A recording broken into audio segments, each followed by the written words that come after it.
Assalamu alaikum wa rahmatullah. Once again, welcome to our channel On Second School. আজকে আমরা English spoken কোর্সের 5 নম্বর ক্লাসে চলে আসছি, রাইট? ইয়েস। তো 5 নম্বরের ক্লাসে আমরা দুইটা আরো অনেক গুরুত্বপূর্ণ প্যাটার্ন নিয়ে আলোচনা করব।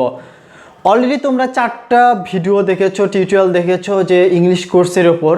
তো কোর্সের সম্পূর্ণ কিন্তু ধারাবাহিকভাবে চলে আসছে। তো আশা করি যে তোমাদের এভাবে ধারাবাহিকভাবে চলে যাবে, তোমরা যেন ভালোভাবে এই জিনিসটাকে লার্ন করতে পারো, শিখতে পারো। জিনিসটা আমি এজন্য সিরিয়ালভাবে মেনটেন করে ইনশাআল্লাহ এই কোর্সটাকে সব কিছু সাজিয়ে রেখেছি। তো আশা করি তোমরা অনেক উপকৃত হবা।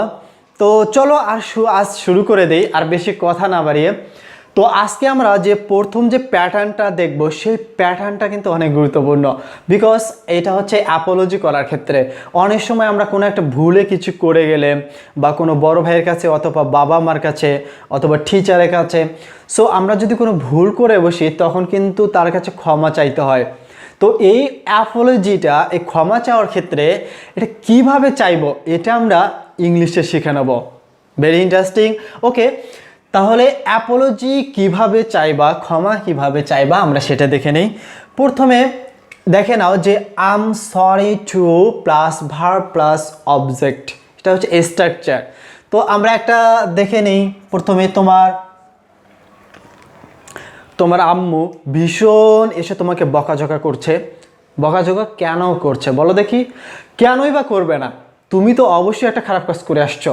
হ্যাঁ, তুমি যে ওই আয়নাটা ভেঙে দিয়ে আসছো, সো তোমার আম্মু তো বকা দিবেই। তো বকা দিলে তোমাকে সেটা মাথা নিচু করে শুনতে হবে, এবং অবশ্যই তখন কিন্তু বলতে হবে যে একটা ক্ষমা তো চাইতে হবে, রাইট? তো ক্ষমাটা কিভাবে চাইবা সেটা একটু বলি। যে বলবা যে আম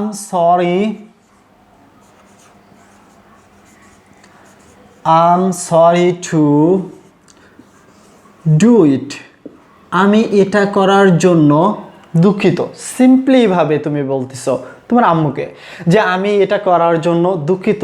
তোমার আম্মু তখন বুঝতে পারবে যে আসলে এই বিষয়টা জাস্ট এক অ্যাক্সিডেন্ট হয়ে গেছে, সো তোমাকে কিন্তু মাফ করে দিবে।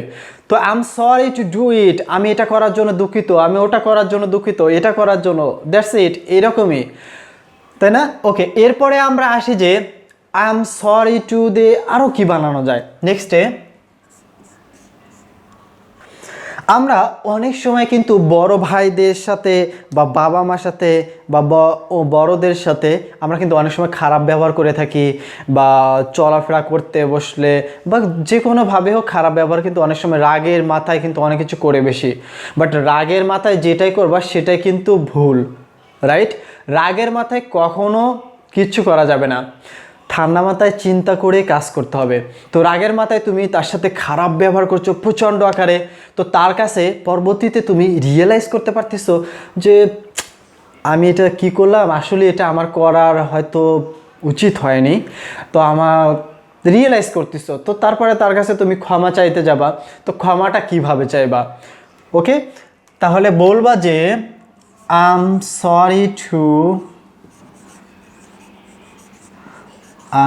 Sorry to misbehave. আচ্ছা, খারাপ ব্যবহার করছো তাই না? মিসবিহেভ।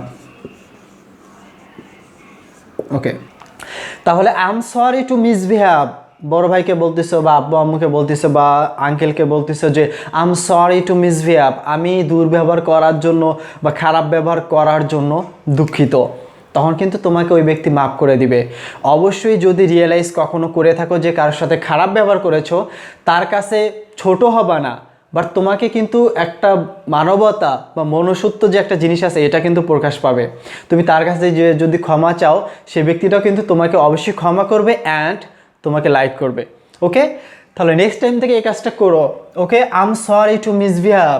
তারপর নেক্সটে আসি, একজন ব্যক্তি খুবই ব্যস্ত একজন মানুষ, আমার বড় ভাই খুব ব্যস্ত একজন মানুষ। তো উনি সবসময়ের জন্য ব্যস্ত থাকে। তো ব্যস্ত থাকে কারণ বিকজ ওনার বিজনেস, ওনার লাইফটা যেভাবে লিড করে, কন্টিনিউ যে কাজগুলো করে, এটাতে উনি বিজি থাকে। তো এরকম ব্যস্ত মানুষকে যাওয়ার সময় অবশ্যই তার কাছে মানে সময়টা নষ্ট করতেছো এমন কিছু, তার কাছে তোমাকে ক্ষমা চাইতে হবে, বা কোনো কিছু চাইতে যাচ্ছ বা বলতে যাচ্ছ, ফার্স্ট টাইমে বলতে হবে। দেন যদি ফার্স্ট টাইমেও না বলো, কথা শেষ করে যদি আসার সময় অবশ্যই কিন্তু তোমাকে এটা বলতেই হবে ক্ষমার ক্ষেত্রে। কি বলবা চলো একটু দেখে নেই। I'm sorry, I'm sorry to waste your time. Waste your okay, তাহলে কি বলবো ফার্স্ট টাইমেই? এটা তো যদি সরি না বলো, দেন শেষে আসার পরে তোমাকে আসার সময় অবশ্যই বলতে হবে যে I am sorry to waste your time. আপনার সময় বা মূল্যবান সময় নষ্ট করার জন্য আমি আন্তরিকভাবে দুঃখিত। যদি এটা বলো, ওই ব্যক্তি কিন্তু যাক ছেলেটা অনেক ভালো আছে, তো এটা কিন্তু পরবর্তীতে নেক্সটে ডিস্টার্ব করলে কিন্তু কিছুই বলবে না। বাট এটা কিন্তু একটা মানবতার ক্ষেত্রে বা মানুষের ক্ষেত্রে করা উচিত। ডিস্টার্ব করছো, তুমি তার কাছে একটা জিনিস সলভ নিয়ে আসছো বা কোনো একটা কাজে গিয়েছিলা, দেন শেষে যদি এটা কিন্তু বলো, তাহলে কিন্তু অবশ্যই খুব ভালো হয়। শিখিয়ে দিলাম। তাহলে এভাবে তুমি অনেক অনেক I am sorry to disturb you, বা ফার্স্ট টাইমে গিয়ে বললো যে বড় ভাইয়ের কাছে বললো যে I am sorry to disturb you, আমি আপনাকে বিরক্ত করার জন্য দুঃখিত। তখন বলবে যে নো প্রবলেম, ইটস ওকে, তাই না? বলবে কি বলতে চাও তুমি, তাই না? সেটা বলে কাজ সেরে চলে যাও। ওকে, তাহলে এভাবে তুমি অনেক সেন্টেন্স কিন্তু তৈরি করতে পারবা। আই এম সরি টু, বা I am extremely sorry for that. Okay, আমি ওইটার জন্য খুবই দুঃখিত। এভাবে বা তুমি অনেক কিছু অ্যাপোলজি চাওয়ার ক্ষেত্রে অনেক তুমি সেন্টেন্সটা মেকিং করতে পারবা। মোর অ্যান্ড মোর প্র্যাকটিস করো। এবার আমরা সবচেয়ে গুরুত্বপূর্ণ একটা জিনিস নিয়ে আসবো। সেটা হচ্ছে যে দৈনন্দিন জীবনে অনেক কাজে লাগে। বলে না যে ইংরেজিতে আমাকে পড়তেই হবে, এটার যুক্তিটা কি? সাপোজ তুমি স্টাডি করতে চাও, তোমার আব্বু বা বড় ভাই বললো যে ইংলিশে পড়াশোনা করো, তাহলে খুব ভালো হবে, মানে ইংলিশে পড়াশোনা করো। তুমি তখন বলতেছো যে ইংলিশে পড়াশোনা করার যুক্তিটা কি, এটা তুমি বলতে চাচ্ছ।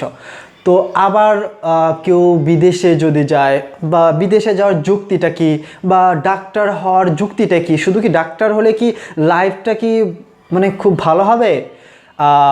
ডাক্তারদেরকে ছোট করতেছেন, বাট সবারই একটা ইচ্ছা থাকে। প্রতিটা বাবা মারই ম্যাক্সিমাম দেখবা যে ডাক্তার বা ইঞ্জিনিয়ার হবে আমার ছেলে বড় হলে, বাট কখনো মনে করে না যে আমার ছেলেটা আদৌ ডাক্তার হতে পারবে কিনা, বা তার মেন্টালিটি কি চায়, তার ইচ্ছাটা কি। ইচ্ছাটা কিন্তু অনেক আমাদের বাবা মা কিন্তু এটাকে প্রায়োরিটি দেয় না, বিকজ তারা মনে করে যে আমি যেটা বলতেছি আমার বাচ্চাও সেটাই করবে। কিন্তু তুমি আমি কিন্তু ডাক্তার হতে চাই না, আমি ইঞ্জিনিয়ার হতে চাই না, আমি অন্য কিছু হতে চাই। অন্য কিছু দিয়ে কিন্তু লাইফে অনেক বড় কিছু করা যায়। আজকে যারা বিখ্যাত ব্যক্তিগণ আছে, তারা কি শুধু ডাক্তার ইঞ্জিনিয়ার হয়ে কিন্তু অনেক বড় কিছু করেছে? যাদের বড় কিছু করেছে তাদের ব্যাকগ্রাউন্ড ঘেটে দেখো, বিশাল। ওরা কিন্তু ডাক্তার ইঞ্জিনিয়ার বাদেও অনেক কিছু। সো আচ্ছা, ওইদিকে না যাই। যে ডাক্তার হওয়ার উদ্দেশ্যটা কি, মানে ইঞ্জিনিয়ার হওয়ার উদ্দেশ্যটা কি? এই যে উদ্দেশ্য এবং যুক্তিটা, উদ্দেশ্য এবং যুক্তি দুইটা কিন্তু একই কথা। যে বলে এটার উদ্দেশ্যটা কি, এটার যুক্তিটা কি, একই কথা। তুমি যে কথাটা বললা এটার যুক্তিটা কি, বা তুমি যে কথাটা বললা এটার উদ্দেশ্যটা কি, এরকম যে সেন্টেন্সগুলো যদি পাও বা কেউ যদি বলে, তাহলে তুমি ইংলিশে কিভাবে বলবা? ইংলিশে আমরা চলে স্ট্রাকচারটা দেখে নেই। Hot, okay, hot is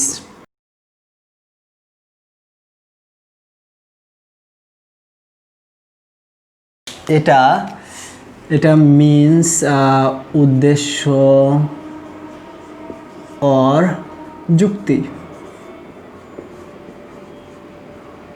okay, তাহলে উদ্দেশ্যটা কি, যুক্তিটা কি, এরকম সেন্টেন্স যদি পাও বা বলে, তাহলে তুমি কিভাবে সেন্টেন্সটা ইংলিশে মেকিং করবে সেটা আমরা দেখে নিই। Okay, what is the point of, মানে যুক্তিটা কি। ওকে, তার আগে তোমাকে এখানে একটা জিনিস শিখিয়ে দেয়। সেটা হচ্ছে যে এই জিনিসটা কখনো আমরা কিন্তু দি অ্যান্ড কখনো কিন্তু দা বলে। আমরা যখন মুভি, তুমি দেখেছো যে ইংলিশে যে মুভিগুলো থাকে, দেখবে যে অনেক সময় দি বা দা অনেক সময় কিন্তু ইউজ করে। এটা কিন্তু রিজন অবশ্যই আছে। তো রিজনটা আসলে কি, এটা আজকে শেখাই। কখন দি বলে আর কখন দা বলে? দা অ্যান্ড দি। ওকে, দিটা হচ্ছে যখন ভাওয়াল হয়, ভাওয়াল। ইউনিভার্সিটি। ওকে, আচ্ছা যাই হোক, হলে না। ওকে, ইউনিভার্সিটি। তো ইউনিভার্সিটি এই যে ভাওয়ালটা থাকার কারণে এই জন্য দি বলে। ওকে, দি ইউনিভার্সিটি, দি 1 টাকা। সো এরকমই যদি তোমার ভাওয়াল যদি থাকে দির পরে, যদি এটার পরে ভাওয়াল দেখো, তাহলে পরবর্তী যে ওয়ার্ডটা যদি ভাওয়াল থাকে তাহলে দি বলবা। অ্যান্ড যদি দা থাকে, দা কখন বলবা? যখন বলবে, যেমন সাপোজ পয়েন্ট, এই যে দেখো কনসোনেন্ট আছে, এই কনসোনেন্ট থাকার কারণে কিন্তু এটাকে দা বলবা। ওকে, কনসোনেন্ট থাকলে দা অ্যান্ড ভাওয়াল থাকলে দি। Right, clear? ওকে, তাহলে কি হলো? What is the point of, এটার যুক্তিটা কি? মানে তুমি একটা কোনো কিছু করেছো, এসে তোমার বড় ভাই বললো যে এটার যুক্তিটা কি? মানে তুমি কোনো একটা কিছু হঠাৎ করে বললা, তোমার ফ্রেন্ড বললো যে এটার যুক্তিটা কি, এটা কি হবে? এটা আমরা দেখে নিই যে what is the point of, কি হবে? এটার যুক্তিটা কি? দিস, তুমি যে এই কাজটা করছো বা এটার যুক্তিটা কি? তাহলে কি হবে? What is the point of this, এটার যুক্তিটা কি, মানে এটার উদ্দেশ্যটা কি, তাই না? ওকে, আবার আরেকটা সেন্টেন্স আমরা দেখি। ইংলিশে অনার্স করতে হবে তোমায়। অবশ্যই ইংলিশে পড়তে হবে তোমায়। তাহলে তুমি এখন বলতেছো যে ইংলিশে পড়ার উদ্দেশ্যটা কি, এটা সেন্টেন্সটা কি হবে? ওকে, এই সেন্টেন্সটা দেখে নেই যে what is the point of studying in English, তাই না? Studying in English. ওকে, তাহলে এখানে সাথে লিখে গেছে। ওকে, ব্যাপার না। তো ইংরেজিতে পড়ার উদ্দেশ্যটা কি? ইংলিশে পড়লে কি হবে? ওকে, তাহলে এটা যদি বলো তাহলে কি হবে? What is the point of study in English, তাই না? ইংলিশে পড়ার যুক্তিটা কি, উদ্দেশ্য কি? আচ্ছা, তোমার ফ্রেন্ড, খুবই ভালো বেস্ট ফ্রেন্ড, সে বিদেশে যেতে চায়। বিদেশে গিয়ে কিছু একটা করবে, তুমি এখন ওকে গিয়ে বলতেছো যে তোমার বিদেশে যাওয়ার উদ্দেশ্যটা কি, তাই না? বিদেশে যাওয়ার উদ্দেশ্যটা কি, মানে বিদেশে গিয়ে কী করবা, উদ্দেশ্য মানে যুক্তিটা কি? ওকে, এটা আমরা সেন্টেন্সটা দেখে নেই। তাহলে এটা কি হবে? What is the point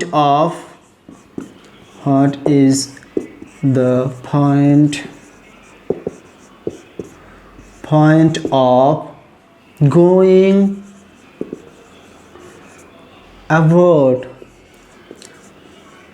avoid, মানে এগুলো সবগুলোই অর্চন হবে। ওকে, তাহলে বিদেশে যাওয়ার যুক্তিটা কি, বিদেশে কেন যাওয়া তোমার, এটা উদ্দেশ্যটা কি? তাহলে কি হবে? What is the point of going avoid, মানে বিদেশে যাওয়ার উদ্দেশ্যটা কি? Can you understand my point, এটার অর্থটা কি হবে? এটা অর্থটা হচ্ছে, আমি যে এতক্ষণ কথাগুলো বললাম, এটা কি তুমি এই কথাগুলো কি বুঝতে পেরেছো? এটা উদ্দেশ্যটা। Can you understand my point, মানে আমার বক্তব্যগুলো কি বুঝতে পেরেছো? ওকে, এরপরে আমরা চলো একটা কনভারসেশন একটু দেখে নেই, তাহলে কিন্তু আরও ভালো হবে।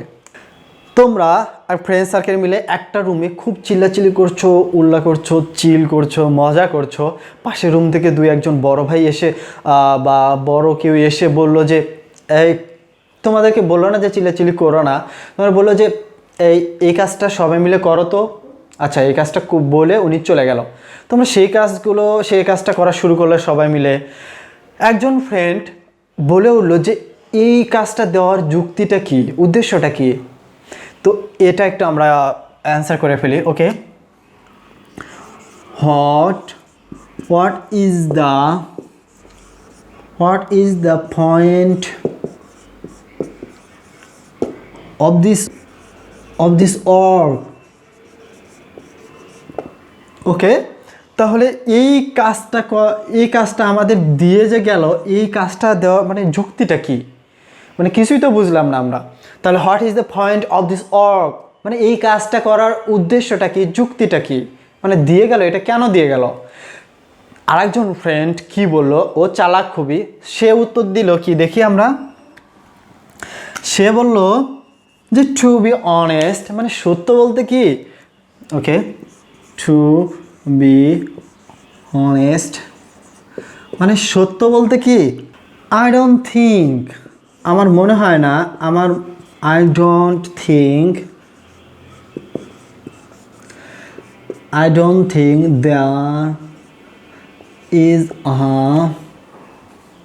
there is a point of this work, আমার মনে হয় না এই কাজের কোনো যুক্তি আছে। আই ডোন্ট থিঙ্ক, আমার মনে হয় না, there is a point of this work, মানে এই কাজের কোনো যুক্তি আছে। ওকে, তারপর আই থিঙ্ক, আমার মনে হয়, আই থিঙ্ক তারা দে আর জাস্ট, শুধু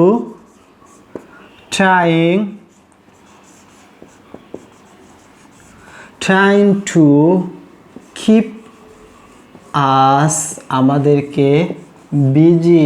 ওয়াও, ওকে, তাহলে তোমার ওই ফ্রেন্ডটা বললো কি, টু বি অনেস্ট, সত্য বলতে কি, I don't think there is a point of this work, এই কাজের কোনো যুক্তি আছে। I think they are just trying to keep us busy, আমাদেরকে শুধু জাস্ট ব্যস্ত রাখার জন্য চেষ্টা করছে, রাইট? এটাই তো, এভাবে তোমরা এই যে উদ্দেশ্যটা কি বা যুক্তিটা কি, এ সম্পর্কে তোমরা অনেক অনেক সেন্টেন্স তৈরি করবা। ওকে, আবার আমরা অ্যাপোলজি অথবা যে ক্ষমা চাওয়ার ক্ষেত্রে কিভাবে ক্ষমা চাই বা অপরাধ করলে কিভাবে ক্ষমা চাইবো এ সম্পর্কে দেখালাম। তো এই সম্পর্কে বেশি বেশি তোমরা প্র্যাকটিস করো। আর হ্যাঁ, কখনো কারোর সাথে ভালো মানে খারাপ ব্যবহার করো না। খারাপ ব্যবহার করলে পৃথিবীটা মানে গোল, মানে গোল না একটু। ওকে, যাই হোক, তো আমরা কিন্তু আমাদের জীবনটা ছোট্ট একটা জীবন, মানুষের সাথে চলাফেরায় উঠা বসায় যদি খারাপ কোনো ব্যবহার করি বা ব্যবহার করে থাকি, আজ হোক কাল হোক, আমি তো একদিন চলেই যাব। সো এই মানুষটার কাছ থেকে কিন্তু নেক্সট টাইম হয়তো দেখা হবে কি না, ক্ষমা চাওয়ার কিন্তু নাও হয়ে থাকতে পারে, তাই না? সো মানুষের মন খারাপ এই ছোট্ট একটা জীবনে করার কোনো প্রয়োজন নেই। আর একটা জিনিস মনে রাখবা সবসময়ের জন্য, যে কোনো মানুষ তোমাকে ভালো একটা উপদেশ দিতে পারে, কখনো কাউকে তুচ্ছ মনে করবে না।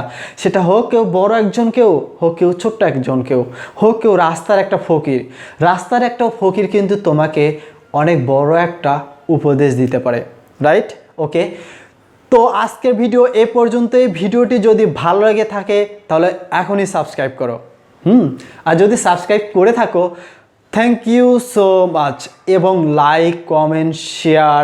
আর যদি কোনো কিছু জানতে চাও বা কেমন লাগলো কমেন্ট করলে আমি ইন্সপায়ার হব, আরও তোমাদের জন্য ভালো ভালো স্পোকেনের ভিডিওগুলো নিয়ে আসবো। ওকে, মানে কমেন্ট করলে কিন্তু ইন্সপায়ার হয়, এটা তো তোমরা জানোই। ওকে, তাহলে আমি তোমাদের কাছে আশা করছি তোমরা বেশি বেশি কমেন্ট করবা। তো সবারই সুস্থ কামনা আশা করে আমি এখানে শেষ করছি। আল্লাহ হাফেজ।